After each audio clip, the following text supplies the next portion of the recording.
Assalamualaikum, I'm Zoha Sohail. I'm a lecturer at Rashtrati Medical College and a clinical nutritionist at Lahore Polyclinic. आज हम बात करेंगे uric acid के बारे में कि यूरिक एसिड है क्या, हमारी बॉडी में कैसे भर जाता है और इसके भरने के बाद सिम्टम्स कैसे नज़र आते हैं और हम अपनी डाइट में ऐसी क्या चीज़ें इस्तेमाल कर सकते हैं जो इसको फर्दर भरने से भी रोकें और इसकी अगर भर चुका है तो इसको हमारी बॉडी से निकालने में मदद हमारी करें। तो उसमें सबसे पहले तो मैं ये बताना चाहूँगी कि यूरिक एसिड एक ऐसा इजाफी मादा है जो हमारी बॉडी में किडनी से ख़राब होने की वजह से भर जाता है, यानी कि इसको हमारी बॉडी में से निकलना चाहिए। लेकिन बहुत से लोगों को जब किडनी के मसले आते हैं, यानी कि गुर्दों के जिनको मसले होते हैं, उनकी बॉडी इसको निकालने के बजाय बॉडी में जमा करना शुरू हो जाती है और यूरिक एसिड हमारी बॉडी में हमारे जॉइंट्स में जमना शुरू हो जाता है। और इसका एक बहुत बड़ा सिम्टम, इसकी बहुत बड़ी अलामत ये है कि पेशेंट शिकायत करते हैं कि हमारे जॉइंट्स में दर्द हो रही है, सोजन की शिकायत करते हैं, जिसकी वजह से फिर फर्दर हड्डियों के फ्रैक्चर्स का मसला जो है वो भी बढ़ना शुरू हो जाता है। तो आज हम इसके बारे में बात करेंगे कि ऐसी कौन सी चीज़ों को अपने खुराक में शामिल करें कि जो यूरिक एसिड अगर बॉडी में जम चुका है तो उसको भी बाहर निकालें और अगर ये भर रहा है तो उसको भरने से भी रोकें। तो उसमें सबसे पहले मैं ऐसे कुछ चीज़ें बताऊंगी कि जो यूरिक एसिड को हमारी बॉडी में बढ़ाती हैं, तो लिहाजा जिन लोगों को इसकी शिकायत है वो उनसे अवॉइड करें उनको। तो उसमें हमारे पास सबसे पहले आ जाते हैं गोश्त और गोश्त से बनी हुई अशिया, जिसमें आपकी चिकन है, मटन है, बीफ है। इन तीनों चीज़ों से बनी हुई जो भी चीज़ें हैं,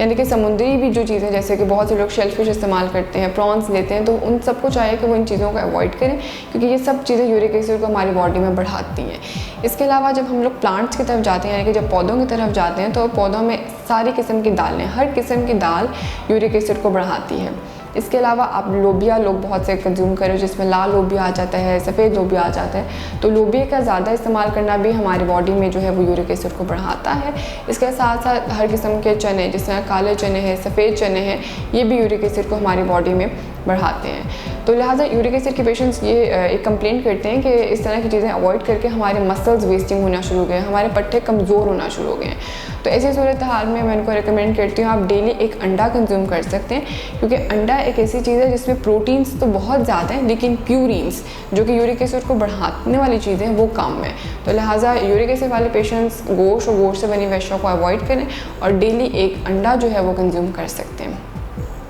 इसके अलावा बहुत से बेकरी प्रोडक्ट्स के ऊपर लिखा होता है कि इसमें खमीर ऐड है, यानी कि यीस्ट ऐड है। तो जिस चीज़ के अंदर भी यीस्ट ऐड अप होगा उसका फूड लेवल ज़रूर पढ़ें हर प्रोडक्ट का कि अगर उसके ऊपर यीस्ट ऐड है तो आपने खमीर वाली चीज़ें नहीं लेनी, क्योंकि जितनी ज़्यादा आप खमीर वाली चीज़ें लेंगे वो उतना ज़्यादा आपका जो बॉडी में यूरिक एसिड की अमाउंट है उसको बढ़ाता चला जाएगा।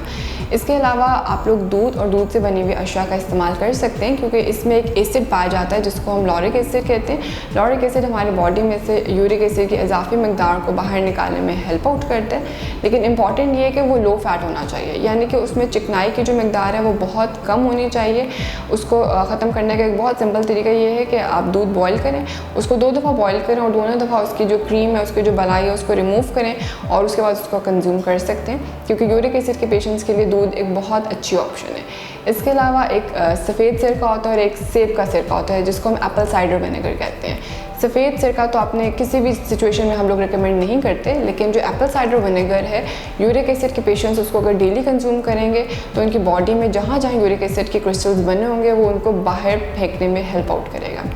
इसके अलावा हमारे पास एक विटामिन है जिसको विटामिन सी कहते हैं। ये वाटर सॉल्युबल है, इसको जब हम कंज्यूम करते हैं तो ये भी यूरिक एसिड को हमारी बॉडी में से ख़त्म करने में हेल्प आउट करता है। और इसके कुछ सोर्सेज मैं बताना चाहूँगी, जिसमें हमारे पास जितने भी मौसमी हैं, आपके माल्टे आ जाते हैं, किन्नू है, इसके अलावा नींबू और टमाटर में भी इसकी अमाउंट बहुत ज़्यादा होती है। लेकिन कुछ सीजनल चेंजेस की वजह से लोग जो है इनकी अवेलेबिलिटी कम हो जाती है, तो उसमें मैं रिकमेंड करती हूँ कि आप सप्लीमेंट फॉर्म में अपने कंसल्टेंट की रिकमेंडेशन के बाद जो है विटामिन सी को कंज्यूम कर सकते हैं, क्योंकि विटामिन सी जो है वो